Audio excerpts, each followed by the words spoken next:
الله mahadleh oo caawa halkan isu kaay keenay annagoo u dabaaldegayna cali masaarka madaxweynaha cusub Saciid Cabdullaahi Dani waxaan rabaa caawa halkan aad looga hadlay guusha iyo horumarka ay gaartay Puntland 20 sano ee ugu dambeysay waa xaqiiqa waxay gaartay Puntland guul aad iyo aad loo taaban karo oo waxa isku soo wareejiyay xilka shan madaxweyne uu lix ku yahay Saciid Dani waxaana la sheegin waxa guushaas loo gaaray iyo waxa guushaas keenay lama sheegin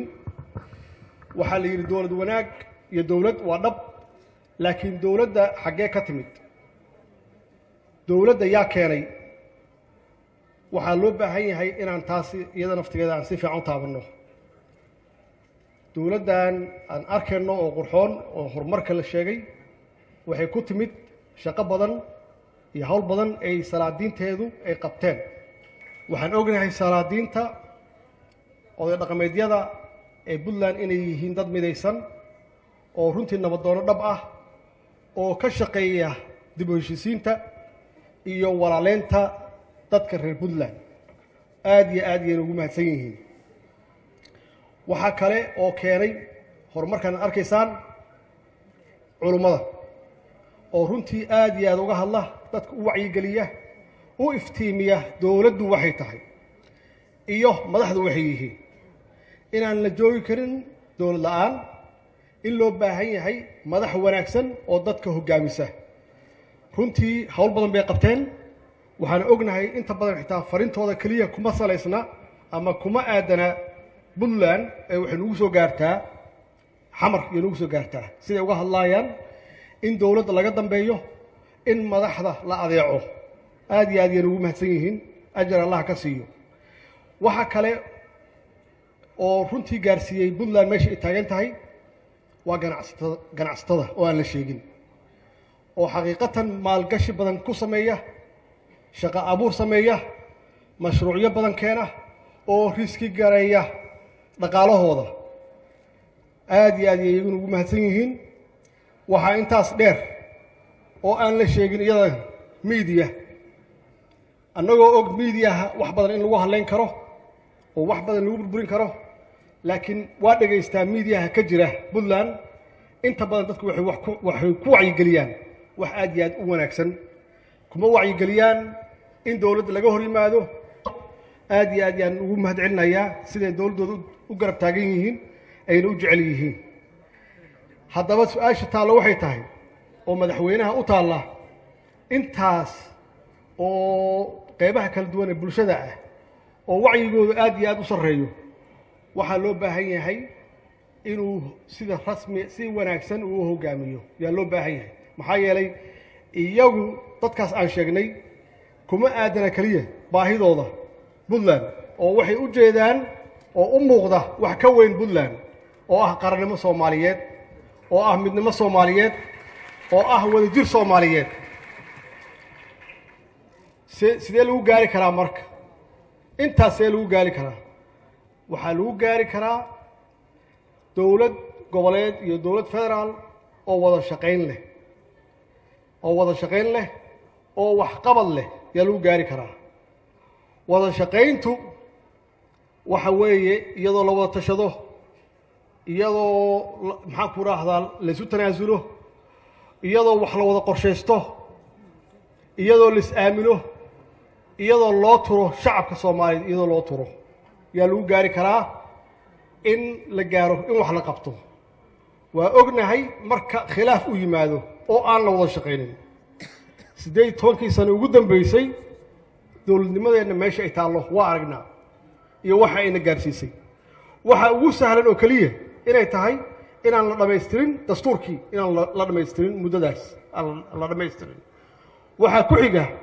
inaan la dhisin institutionskii hay'adihii shaqeyn lahaa ee dawliga ahaa inaan la dhisin oo ilaa hadda ay kulligood ay yihiin maxaan ku raahdaa week ay yihiin ay tacbaan yihiin intaasna wax kale ma aha waa khilaafaadka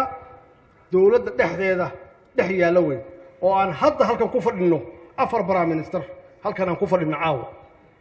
oo tobankii 18 sano ugu dambeysana la marayo ilaa 12 sano 12 prime minister la marayo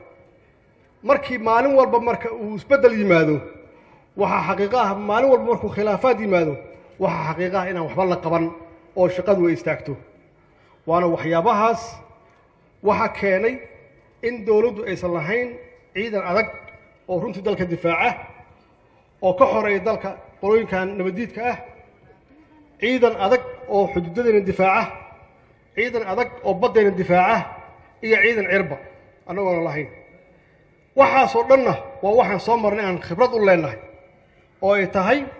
inaan wax ka baranno oo wixii hadda ka dambeeya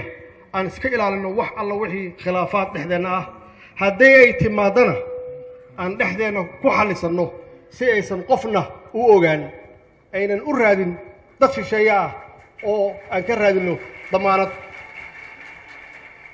markaasaa waxaa la heli karaa waxqabad oo dhab ah oo aan dib u soo dhisi karnaa institutioniskeena marka la cabirayo dawladaha adduunka oo la leeyahay dawladdu waa xoog weyn tahay ma aha tirada dadka ay leeyihiin ma aha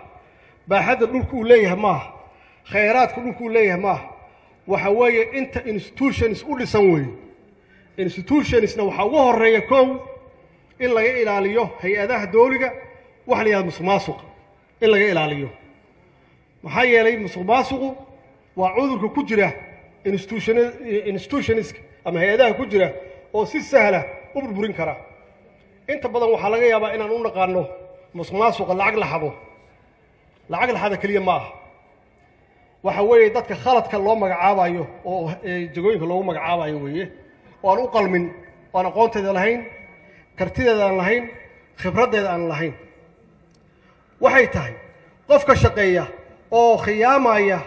saacaduhu shaqeeyo oo dawladdu uu shaqeeyo oo khiyaamaya lacagta la xado keliya ma aha lacagta la xado waa ugu weyn tahay maxaa yeelay waa resourcekii mushaaharaadka lagu bixinayey ama qalabka loo baahan yahay ama agabka loo baahan yahay lagu soo iibinayay waana waxyaabaha runtii annagana wiiqay intii dawladnimadeenna ay jirtay wey sidaas darteed anigu kolleyba waxaan leeyahay hadalkayaan kusoo koobayaa islaan ciise hadalkiisii oo ahaa in laga noqdo xalay dhalay wax alla wixii la soo maray anaa ugu horeeya waxaan leeyahay waa idin cafiyey idinkana waxaan rabaa inay cafisaan waxaana ballan qaadayaa inaan idinla shaqeeyo haddaad tihiin dawlad goboleedyo iyo haddaad tihiin dawladda dhexdeeda baarlamaanka dhexdiisa hadduu ilaah yidhaahdo bacdamaan ahay odaygii u dhexeeyey iyagoo dhanna insha allah anaa dhex galaya oo howlahooda xalinaya hadduu ilaah yidhaahdo laakiin mid ogaada mucaarad waa u baahannahay mucaarad waa loo baahan yahay laakiin mucaaradka loo baahan yahay waxa weeye markay xaaladda kulushahay in mucaaradkaasun dawladda shisheeye yuusan la jirin wax kasta ay tahay inuu dawladdiisa ag taagan yahay mucaaradku waa kaas oo ah ka wax dhisaya weeye ma aha kan dawladdiisa duminaya ma aha marka waa iga ballan insha allah hadduu ilaah yidhaahdo